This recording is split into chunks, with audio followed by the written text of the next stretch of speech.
Hello viewers, and thank you for joining us for this first segment of a series on the Central New Hampshire Medical Reserve Corps, MRC, and Community Emergency Response Team, CERT.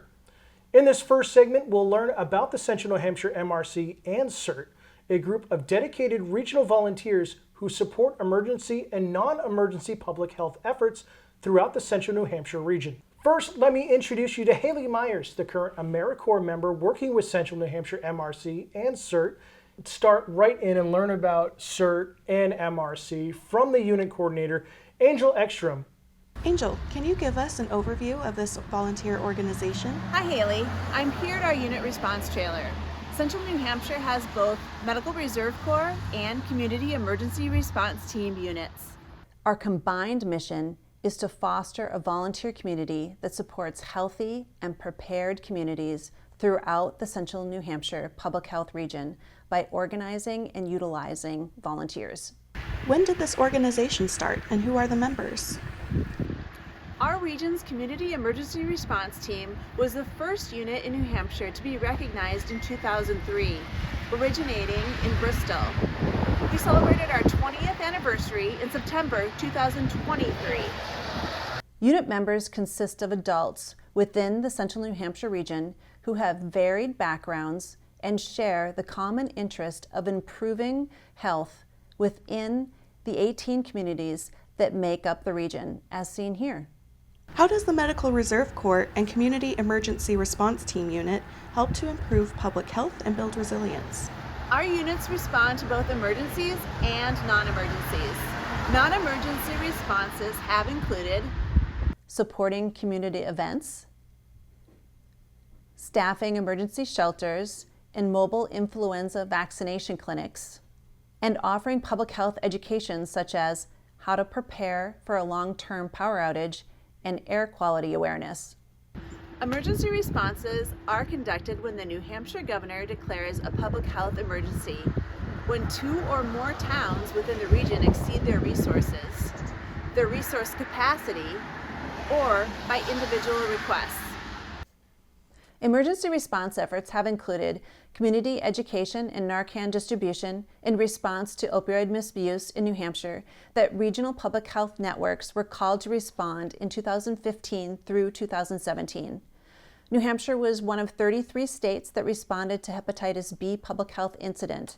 Regional volunteers staffed mobile Hep B vaccination clinics in 2018 through 2019. And most recently, COVID-19 pandemic efforts. Planning efforts began in December 2019, and we continue to monitor community public health needs post-pandemic. Are there specific skills these volunteers must have before they join? Specific skills are not necessary, though some volunteers have specialized knowledge in the medical field, communications, law enforcement, and/or emergency response. How are members prepared for this volunteer work? New members are oriented and onboarded by completing the unit's orientation and FEMA courses. Trainings are offered in person and virtually. The unit hosts monthly meetings to connect and discuss upcoming activations and committee work. Generally, trainings are offered during unit meetings and can consist of behavioral health, CPR, AED, first aid, and radio communication, for example. Emergency response efforts can be stressful. How are volunteers prepared to handle this? Mental health support resources are also offered to members. Most recently, the unit participated in an interactive conflict de-escalation training where members learned techniques and practice implementing them through simulated scenarios. The conflict de-escalation training developed useful skills for unit members to implement in diverse situations for both group settings and one-on-one encounters. I understand the unit volunteers are organized into a few functional committees: education, communication, and member support. Here are Jackie and Ken Wolf, who serve on the education committee. Will you both share your professional background? First off, we would like to say what a pleasure it is to talk about CERT MRC today. My personal background is in college human resources and also student dormitory operations. My name is Jackie, and I'm a retired registered nurse and have experience as an educator in various healthcare settings, caring for children and adults in the Boston area. What inspired you to join the unit? Well, we had just moved from Massachusetts to New Hampshire, and we attended a historical society meeting at which 3 wonderful CERT volunteers asked us to join in with the CERT MRC meeting the very next night. And we are so grateful to them that they introduced us and encouraged us to attend, because we have had a wonderful volunteering experience and have also met lots of new friends. People helping people, and this is vital for a healthy and a vibrant community. Can you share with us what your work with the Education Committee involves? Yes. Most of our work is completed during our monthly unit meetings. The Education Committee identifies an annual public health theme. We research and publish bi-monthly articles that have a focus on public health for our unit newsletter. We prepare public health information for community events. We also offer educational activities at those events. Can you share an example of what this committee does to offer community education? Yes.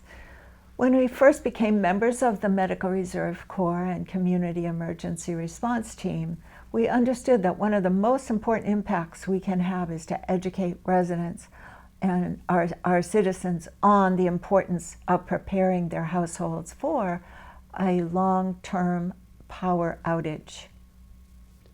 We got to work and developed a long-term power outage presentation that we offered at local libraries. The information flyer we developed is inserted in the unit's brochure and is distributed at community events. Do you respond to other activations or just to educational events? Definitely. We participate in other activations as well. We are shown at the Spear Hospital 5K Shuffle, at which we provided racer support, and we also provided support for school flu vaccination clinics. On a personal note, we would like to add that Angel Ekstrom has provided inspiration for us to continue our service by her dynamic leadership and her dedication. Now joining us are Deb and Skip Camajo. Deb, can you describe your professional background? Well, both of us come from a helping background, so to speak, careers, and I was a registered nurse in Connecticut for 45 years. I actually managed a labor and delivery, maternity, and nursery unit of 50 beds, and until we retired, and then we both moved up to New Hampshire. How about you, Skip? I've been involved in the public safety organization since I was 15 years old. I started out, it was a family thing. I started out as a volunteer firefighter. And when I turned 18, I joined the auxiliary police department, or the auxiliary police unit in our police department in our local town. Back then, the auxiliary police were actually part of civil defense, which is the precursor to CERT of modern day. From there, I joined the police department full-time in the town next door to us, where I did a 20-year career. And while I was there, I also served as a volunteer firefighter and a volunteer in EMT with that town.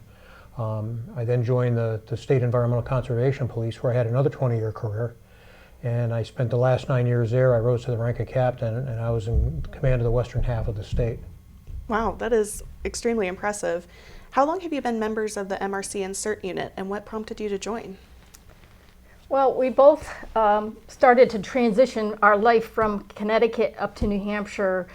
We started in 2015. Our son had moved up here previously about that time. We were building a house. We had finally gotten settled in the house, and then the pandemic came along. So our son actually is the one that introduced us to the Central New Hampshire Public Health Network and the CERT MRC units. He was already involved with it, and he knew that our personalities are helping personalities, so he encouraged us to get involved with the group. So after we contacted the unit and we joined, and then the pandemic came along, and so we jumped right in right at the beginning of the pandemic. Okay. Skip, do you want to add anything to that? No, it was just something where it gave us the opportunity to give back to our new community. You know, the town that we lived in Connecticut, it started out as a small town, but we were close enough to the western part of the state that it seemed like half of New York City moved in at one point. And the town grew and grew and grew. And coming up here was nice. It was like going back to the way it was originally when we were there. And we just felt that we wanted to give something back. We love this community, and you know, it's a great place to live. So we want to help everybody out the best we can. Oh, that's so wonderful. You were both on the Communications Committee. Deb, can you please describe the function of the Communications Committee? Well, the Communications Committee is made up of several people, and we all kind of work together to communicate and develop goals and actions and follow through with them. So nobody does any one certain thing. Some of the things we do is social media. We have a Facebook page, and I keep that up, and other people contribute to as needed. We also have a great newsletter that we have, and that has like our upcoming training sessions, any activations, kind of a review of the activations. We spotlight some of the members of the CERT group there, and also our community participants that we work with. We highlight them in our newsletter also. The other big active part of the Communications Committee is the ham radio division, and I'm really going to let Skip discuss some of that. Okay. All right, basically in an emergency, a natural disaster, a man-made disaster, an act of terrorism, something like that, the communications infrastructure can be taken down. Cell service will fail, a landline service will fail, the internet can fail. You know, you look at Florida when a major hurricane hits, California, the wildfires that they have. So the American Radio Relay League, which is the overseeing non-governmental agency for amateur radio, which ham radio is the nickname for amateur radio, has a slogan that says, when all else fails, amateur radio gets through. And it's true. We've got the capability. We can set up and operate anywhere, from the back of our cars, from our home. People take radios and they climb mountains and broadcast from the summit of a mountain with portable equipment. So that gives us the capability of continuing communication. We can act as an auxiliary communication system for public safety agencies, for hospitals. For the CERT unit itself, we've got 4 members on our team. We're all licensed ham operators.